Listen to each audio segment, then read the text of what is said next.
Okay, great to be back. We're diving into something you brought up, Shotokan Karate Kata. Specifically, using Shotokan Karate Kata 1 as our guide. Yeah, absolutely. So our mission really is to pull out the core insights from that book, get a solid understanding. Exactly. And the book, it sets up those three pillars right away: Kihon, Kumite, and Kata. Right. Basics, sparring, and forms. Yeah. And while they're all connected, we're really zoning in on Kata today. The book makes a point about its history, how it was central before Kumite really became standard. Which makes sense. And the appeal of kata. The book really lays that out well, doesn't it? It's not just isolated moves. No, it's presented as this whole system, self-defense, thinking about multiple attackers. And the commitment involved, I mean, years of practice, Yeah. aiming for that perfect technique. Right. It goes beyond just the physical. The book frames it as, well, daily training disciplines, self-development, the do part, and even for competition. And there's that aesthetic side too, isn't there? Yeah. The book mentions the enjoyment, just watching a well-done kata. Oh, definitely. That focused energy, the tension, the speed, the sheer precision and power, it's quite something, both to practice and observe. Now, the book breaks down Shotokan katas into two main sort of traditions. Yeah, it mentions the Shorin tradition, faster, more explosive, like the Heian Katas, Empi, Basaidai, Yeah. those ones. Okay. And then the Shorai tradition, that's more about breath control, power generation, think Jian, Hangetsu. Gotcha. And this particular book, it focuses on the basics first, right? Mm. Up to Tekki 3, and then the first few master katas. Exactly, it builds that foundation, which ties into a key point the book really hammers home. Like that. That mastering the lower katas properly is way better than doing a sloppy job on the higher ones. Start with Heian, build that base. That makes a lot of sense. You need the fundamentals nailed down. Okay, so maybe we should unpack some of the history the book provides. Yeah, let's do that. It gives a good overview, starting in Okinawa. Right, the influence from Chinese martial arts, Chuanfa, Kempo. Hmm. And how that led to different regional styles like Nahate, Shurite, Tamarite, Shireiru, Shirinru. Different names for similar things, basically. And that weapon ban. King Shoshin, 1429. The book mentions that was huge. Oh, absolutely. A major turning point. It basically forced martial arts practice underground, TETH, they called it. And kata became the way to, like, hide the techniques. Exactly. A way to encode and preserve the knowledge when open practice wasn't possible. Then fast forward to the Meiji Restoration, 1868, things shifted again. Big time. The book explains the name change from Okinawa-te or Tang-te, acknowledging that Chinese link. Right, Tang like the dynasty. Yeah, to just karate. Bah. And that karata, meaning empty, it wasn't just a name change. The book stresses it reflected a deeper philosophical shift. Which connects to Gichin Funakoshi, right? The book highlights his role. Absolutely central. Modernizing karate, bringing Shotokan to Japan, and really weaving in that philosophical dimension. Moving from jutsu, just technique. To do the way. Character development, a lifelong practice. Big influence from Zen Buddhism, elements of Bushido too, loyalty, inner calm, focus. And Funakoshi's 20 principles really drive that home. The book picks out a few key ones. Yeah, like karate begins and ends with rei, courtesy, respect, super important. And no first attack in karate. That really defines the defensive nature. Definitely. Plus, mind before technique and the whole lifelong training idea. Powerful stuff. It paints a much bigger picture than just fighting. Mm. And the emblem. The tiger in the circle. Such a great visual, isn't it? The book explains it perfectly. The tiger is that fighting spirit, yeah.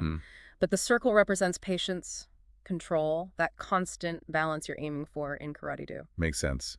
Okay, so with that background, let's get deeper into understanding kaita itself. Right, so the book flat out calls kaitas the treasure of karate. The treasure. Okay. Because they hold techniques for all fighting distances, apparently. It's all packed in there. And they were vital for keeping those self-defense methods alive when Okinawa-te was banned. Precisely. That preservation aspect is key.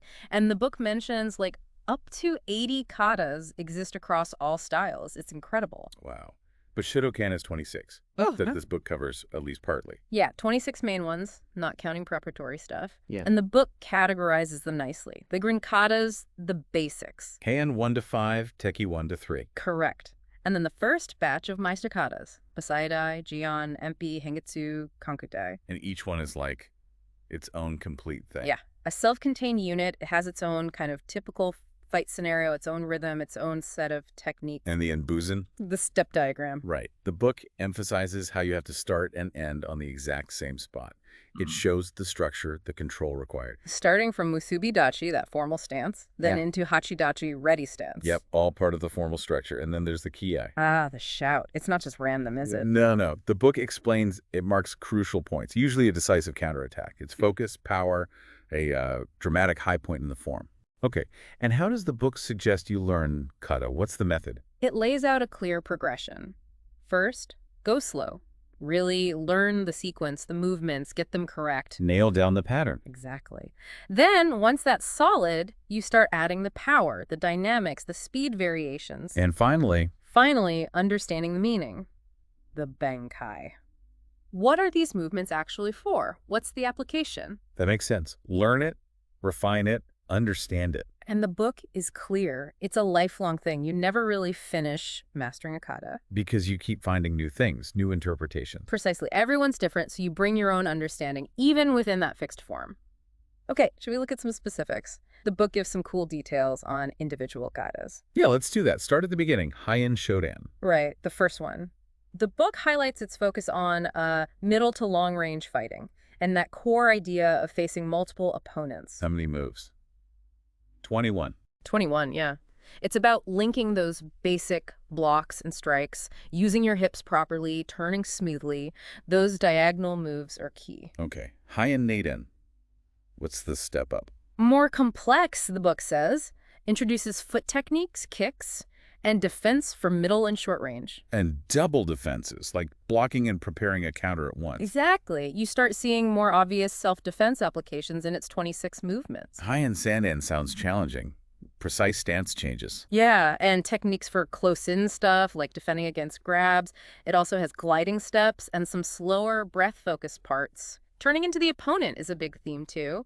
20 movements. And Yanden, more foot techniques again. 46 moves is quite a jump. It is. More challenging rhythm, too. And the book notes its connection to Kankudai, a higher kata. You see the seeds of it. Plus, lots of basic self-defense stuff. It's Heian Godan, the last Heian. It's not just the jump that's hard. No, the book points out the tricky two-arm defenses and really rapid stance changes requires good coordination. 34 movements.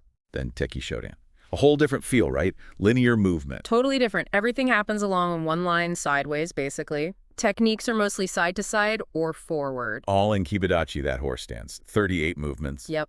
Very stable stance. Good for powerful sideways moves. Great for close-range defense. And the book stresses keeping your hip level constant. That's crucial. And Tekki and Sandan just build on that. Pretty much, yeah. Introduce some variations, different angles, but still within that linear Kibidachi framework. Okay, moving up. Poseidon. Sounds intense. Storming a fortress. It is intense. Popular first Dan Kata, known for complex, fast, dynamic hip work. Lots of varied defenses, 82 movements, quite long. It feels powerful. You're on. Possible Chinese roots. Buddhist temple connection.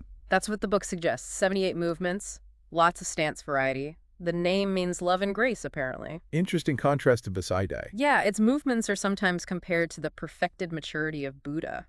More refined power, perhaps. Empty flying swallow. Difficult. It's very. Alternating arm and leg techniques, lots of jumps, grabs, direction changes. Popular in competition for that reason. 55 movements. Agile. Hangetsu sounds unique. Slow, tension, breathing. Really unique in Shotokan, almost all slow, full-body tension, focused breathing. 58 movements, mostly in that Hangetsudachi half-moon stance. Name means half-moon. Feels very grounded, very powerful in a different way. And finally, Kankudai. Longest one. Look at the sky. One of the longest, yeah. 94 movements. Name comes from the first move, looking up, lots of stance changes, complex sequences. Legend says a Chinese envoy taught it. It's comprehensive. Wow, quite a journey through those katas. You really see the variety and progression. Definitely. Each has its own flavor, its own lessons. So bringing it back to training, Yeah. what are the main takeaways the book offers? Well, it hammers home that point again. Yeah. Master your basics first. Kihan is essential before jumping into kata. Can't skip that step. And then the learning process. Slow and correct first. Really get the form right. Precision before power. Then add the power, the dynamics, and crucially, understand the bunkai, the application. Know why you're doing each move. That understanding piece is huge, and it links back to that lifelong learning idea, doesn't it? Yeah, the book emphasizes that. You're always finding new interpretations, deeper meanings, even within the fixed structure, personalizing it in a way. And Bunkai itself. And The book mentions there isn't always just one right answer, right? There can be variations. Exactly. Different ways to apply the same movement. But many are surprisingly practical self-defense moves. Makes you look at them differently. And of course, higher ranks mean knowing more katas. It's part of the progression. Right. So as we sort of wrap this up. Yeah, looking back, this dive into Shotokan Karate Kata 1 really shows the depth, doesn't it? The history, the philosophy. The duas aspect. Right. And the structure in Buzen, Kiai, the training method, and just the sheer character of each kata we touched on. It really drives home that kata is way more than just memorizing steps. It's a vehicle for development, physical and mental. And a storehouse of self-defense knowledge passed down. So maybe a final thought for you listening. Yeah, think about this. With all that history and strategy packed into these forms, how could practicing kaita seriously actually shape you? Not just physically, but mentally. Your discipline, your self-awareness. What's the story each kata tells, maybe? Something to consider. Definitely. This deep dive, like the book, it's really just scratching the surface. A starting point. Exactly. There's so much more to explore in Shotokan Kaita, in the details of every single form. If one of these kaitas grabbed your interest, well, now you know where to maybe start digging deeper. Absolutely. Well, thanks for sharing your curiosity with us, for coming along on this deep dive into Shotokan Karate Kata. Yeah, thanks for joining us. It's been fascinating to unpack.